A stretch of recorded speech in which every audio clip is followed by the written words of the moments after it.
Sandy Says Read. Welcome to the channel. Tonight we are going to do a book review of One Night at the Roxy by John Pyka.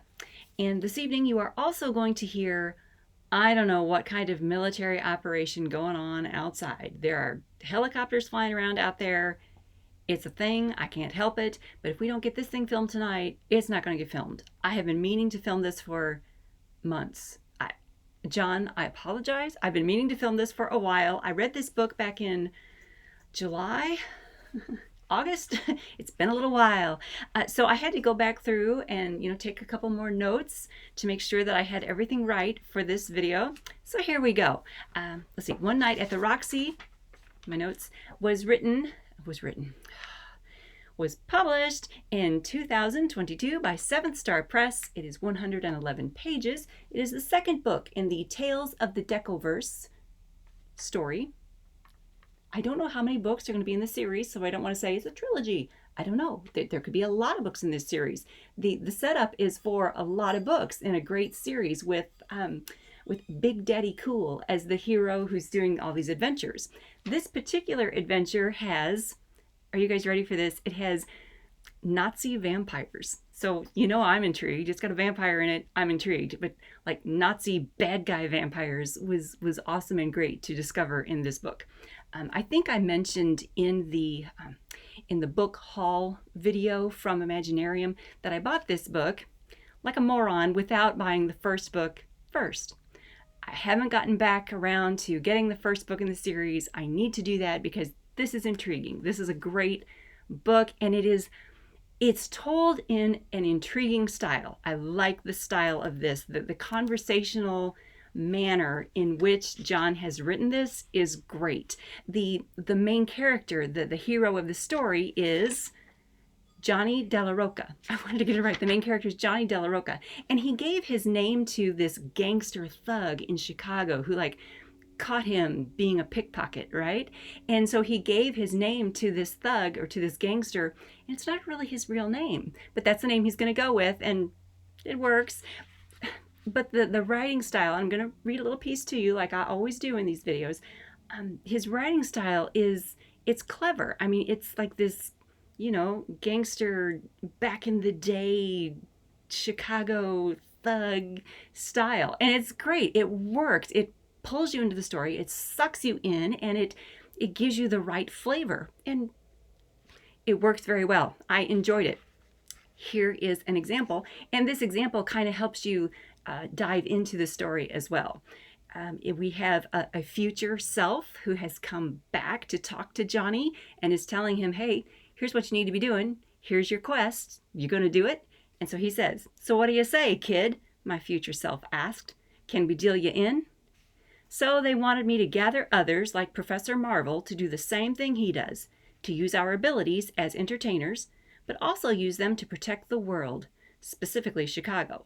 I was being asked to take my show on the road and gather mystic artifacts along the way and hide them, and return with an ensemble of superpowered individuals posing as entertainers to protect the nexus of reality. Can you believe any of that? Yeah, deal me in, I said, and the rest, as they say, is history. But you already know that, don't you? It's just this great conversational style of this gangster mafia type guy in Chicago.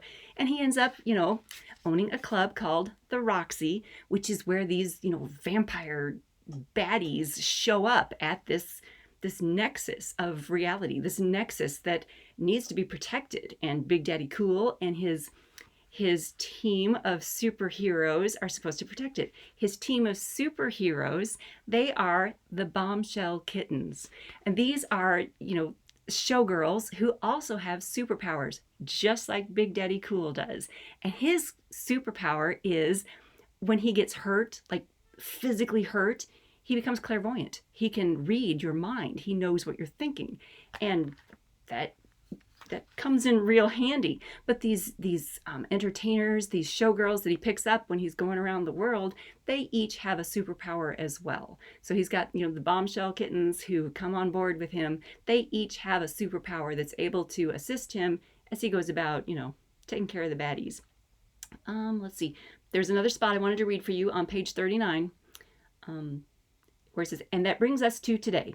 Some 20 plus years later, and there I stood on the empty dance floor of my busted up club, Club Roxy, fuming and wondering what the hell was going on this time. My club was a shambles, and the rest of the world's public heroes on their way to the black woods of Germany to fight off the friggin' Dracula and his vampire Nazi army. I never set out to be no hero, but that's the cards life dealt me.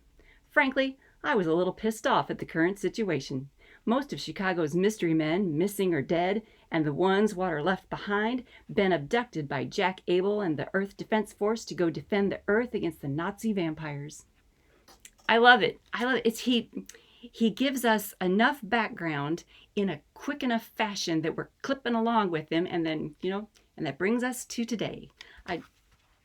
I liked it. It was a good story, good entertaining story, good plot development, good characters, good style. Should I read you the back cover? Duh. Okay, guys.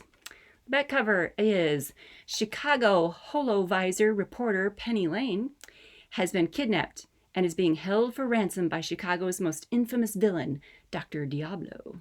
With Chicago's masked heroes on a secret mission in Europe, it's up to Big Daddy Cool and his super-powered showgirls, the Bombshell Kittens, to stop Dr. Diablo and save Chicago's most beloved reporter from the machinations of the madman.